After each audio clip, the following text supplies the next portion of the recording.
Bismillahirrahmanirrahim. Assalamualaikum. Okey, hari ini kita akan sambung ya, Jengking Mania episod 3. Tak sabar juga nak tengok Jengking Mania episod 3 ni. Tajuk dia Black as Maria. Salah Mary. Okey, sama-sama kita mulai ya.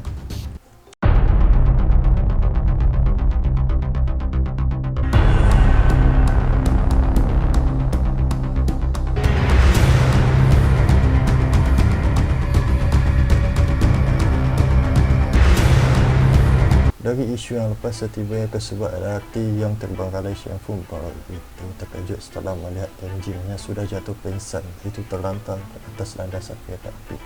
Pada masa yang sama juga, manusia parasit kumbang tanduk sedang menolak sebuah gerabak kereta api ke arah mereka dengan pantas. Ush. Oh yalah, last hari tu si Tenjinnya kena kumbang. Aku tak boleh berundur lagi.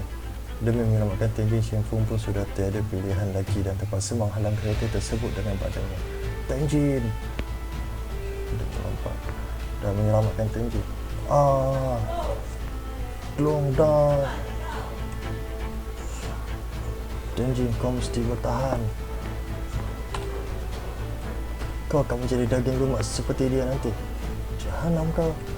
Demi melindungi Tenjin, Shen Fung sanggup membiarkan badan dirempuk oleh gerabak kereta api itu. Akan tetapi satu kuasa menggabungkan telah mencetus setiap badan cendur secara spontan.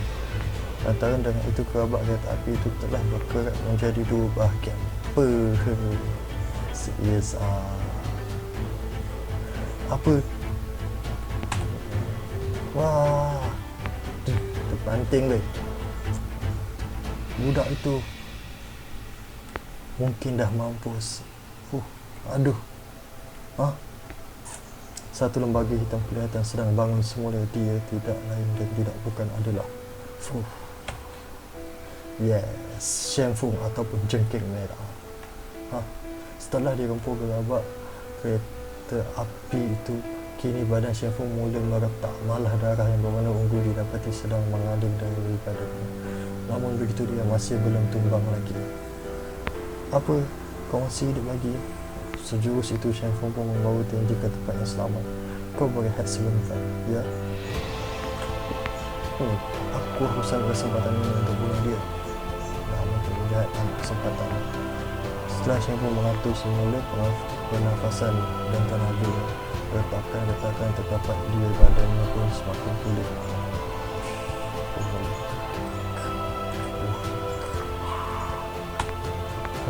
Lantas dia pun menepuk ke arah manusia parasit kumbang tanduk seperti aksi si keluarga yang sedang yang dilepaskan dari sangkar. Bang! Direct babe, kepala! Klong! Kena pukul. Dia membalas pukulan. Dan bang! Jengking merah terpelanting. Zup! Membalas dengan tendangan. Manusia parasit kumbang tanduk tetap tidak dapat mengapa-ngapakan Shen Fung walaupun kecederaan Shen Fung masih belum pulih dengan sepenuhnya. Bang! Dia tendang lagi. Kepala babe. Akibat secara bertubi-tubi, kini kemahiran manusia parasit kumbang tanduk kumbang sudah membuat puak. Cis, budak ingusan. Kau nak naikkan kemahiran aku? Sebaik saja merapat kedua-dua belah tangan manusia parasit kumbang tanduk itu berputar-putar sambil meruku ke arah Shen. Aksinya tidak ubah seperti pengemudi kasih yang sedang berputar dengan pantas. Kumbang menggugudi tanah. Taktik dia. Akibat tragedi itu, seluruh kawasan itu telah mengalami kemusnahan teruk. Efek dia kuat sampai musnah sekeliling. Ketika itu, Shen Fung tidak mahu bertemu dengan manusia parasit kumbang tanduk. Sebaliknya cuba mengelak. Kurung kena tiang. Kau tak berani sambut serangan aku. Masalah kau dah layak jadi manusia parasit. Aku bukan manusia parasit. Kau akan menjadikan aku seperti ini. Kini aku turut mengalami kejadian yang sama. Jangan harap aku akan lepaskan kau lagi. Setelah mendengar kata-kata Shen Fung, manusia parasit kumbang tanduk muda tersenyum.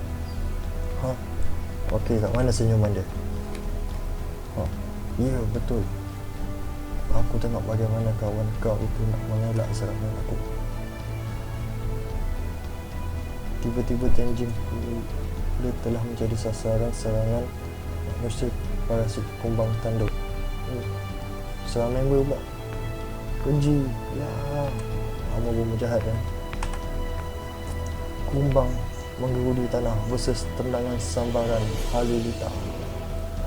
Lantas yang pun melepaskan tendangan bertubi-tubi dan memang halang manusia parasit kumbang tanduk daripada mencederakan Tenjin.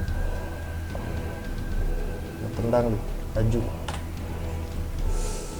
Dalam masa sekedip mata sahaja sebanyak berpuluh-puluh jurus serangan telah menghujani badan masing-masing. Bang! Antara itu mereka berdua masing-masing tercampak jauh ke belakang. Manusia parasit kumbang tanduk tidak berpuas hati lalu mengatur serangan lagi. Pada masa yang sama satu bunyi topeng telah kedengaran dari atas. Beberapa anggota khas kelihatan sedang menurun dari atas dan melepaskan tembakan ke arah manusia parasit kumbang tanduk. Orang yang mengetuai pasukan ini adalah Lieutenant Bill dari Biro Penyiasatan Sulit. Tembak! Pom, pom, pom, pom. Walaupun tembakan itu tidak dapat membunuh manusia parasit kumbang tanduk, tetapi ia telah mengakibatkannya hilang haluan. Kalau bukan kerana Tuan suruh aku menyembunyikan identiti aku dah bunuh kau orang awal. Menyadari keadaan sudah terdesak manusia parasit kumbang tanduk pun membuat keputusan untuk berunding. Selepas memastikan manusia parasit kumbang tanduk sudah bergerak, barulah mereka memasang lampu khas untuk menerangi kawasan itu. Xiang Fu yang sudah menjadi manusia semula kelihatan sedang mempertahankan Tenjin lagi. Xiang Fu, Tenjin. Inilah member. Tenang. Lautan Pasifik berhampiran dengan khatulistiwa. Batu Kasih dan Lautan Pasifik. Kabar. Lelaki botak ini tidak lain dan tidak bukan adalah manusia parasit kumbang tanduk. Namanya Zia Osa. Akhirnya kau benar. Tapi susah betul sebut nama dia. Zia Osa. Orang Rayman atau Prof Start yang telah diculik. Dia kelihatan agak murung dan sedang merenung ke arah luar. Vroom. Cis, kenapa boleh tak ingat laluan ke taman zaman air batu lagi? Kau percaya tak aku pecahkan kepala tak kau setibanya ke darat nanti? Tuan Ziosa, tiada seorang peralatan yang akan berfungsi apabila kapal berada di lengkungan 20 knot dari taman zaman batu air batu. Lagipun kabus begitu tebal tadi. Bodoh. Kau ni. Terima kasih Tuan. Kau ni lagi berbanding dengan mereka yang lain. Kau ni hanya tahu buli aku sahaja. Tiba-tiba Kelasi pun melepaskan isyarat. Sejurus kemudian satu titik cahaya kelihatan semakin menghampiri kapal itu. Rupanya titik cahaya itu berpunca dari seorang pemuda yang sedang meluncur di udara. Ada sayap Setibanya ke atas kapal, sayapnya yang pelik itu pun kembali masuk di dalam badannya, ke dalam badannya. Pemuda ini kelihatan begitu tampan dan bergaya. Tentu kau ini adalah Prof Stan. Apa khabar? Nama aku Afai. Abang Ziosa. Tentu kau dah letih. Terima kasih. Ziosa membalas sapaan pemuda itu dengan layanan yang dingin. Tentu dah letih. Tahukah kau betapa suka dengan misi aku itu?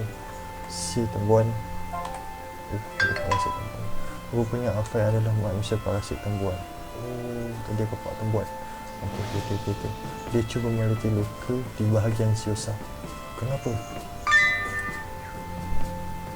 Dengan meneliti luka di bahagian Ziosa, Afai seolah-olah dapat membayangkan perlawanan sengit yang telah berlaku tadi. Dia memang hebat orangnya. Raymond menggigil semasa merenung ke arah Afai. Kau pun sama.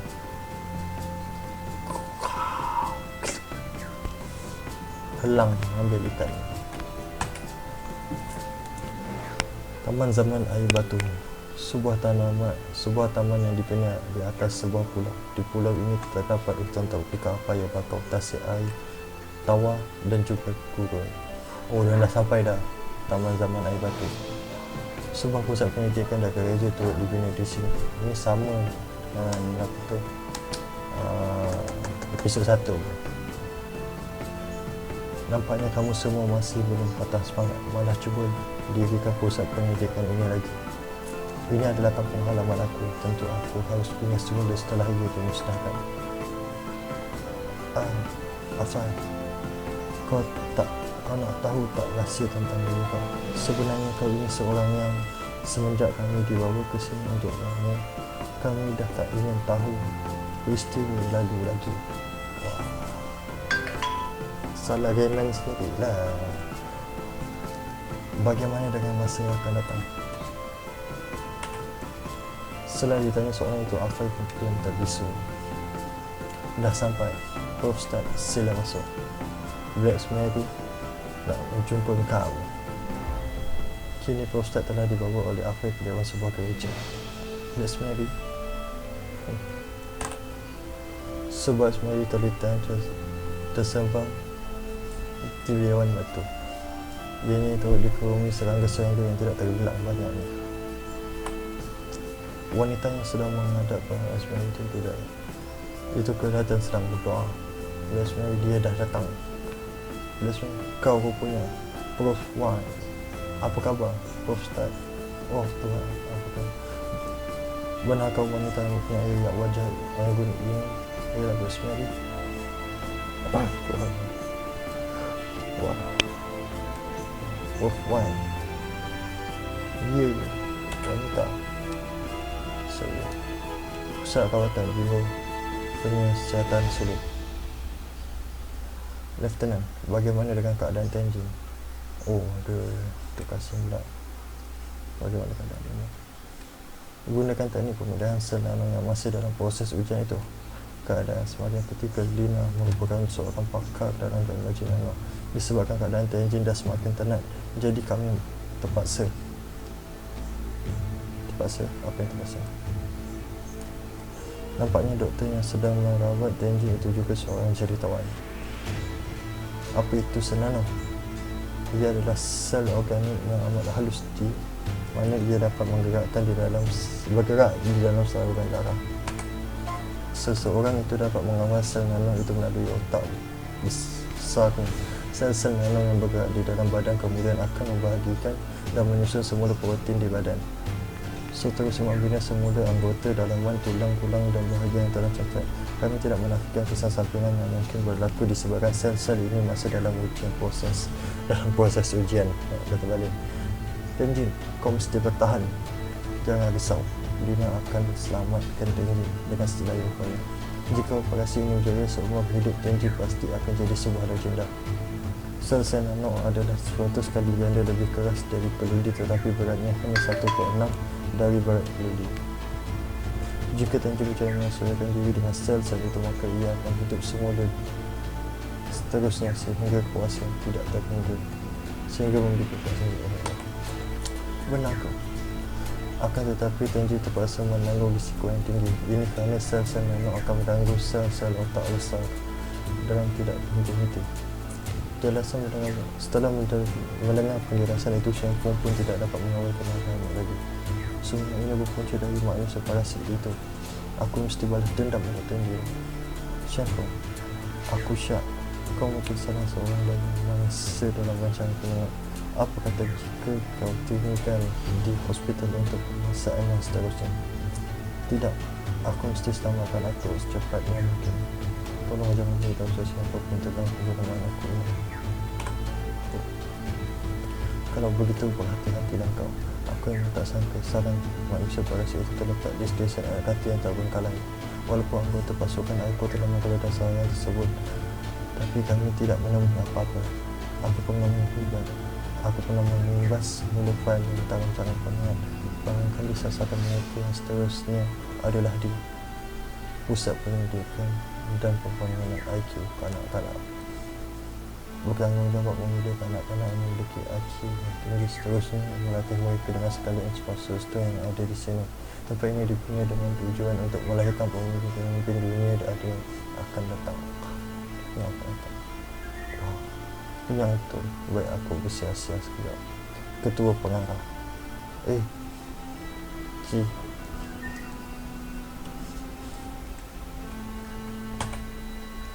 Cis, jijik betul serangga ni. Oi, serangga tu tak bersalah, dia pijak kan. Mampus kau, serius lah. Kenapa kau curigakan kawan aku? Terbaik lah. Okey, buat sementara ni kita anggap dia penyelamat. Walaupun dia tak selamat. Tiba-tiba manusia parasit pun mencermin dengan wajah seperti lelaki tu. Wah, baik. Mati. Kita masuk dalam. Sekejaplah sini. Masuk dalam bilik. Dek, mari kita biar-biar di luar. Kita nak ambil budak-budak ni. Okey. Jis. Kita buat dulu. Tuan nak keluar pada malam ini. Ya. Lekas buka pagar. Baik. Kelak. Jangkaan Lieutenant Bill memang tepat sekali. Memang betul maklumat yang diberikan begitu. Aku mesti halang dia. Wong.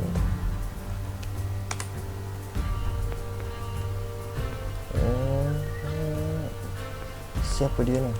Tiba-tiba lori kontena itu telah melorot ke hutan. Nak lari.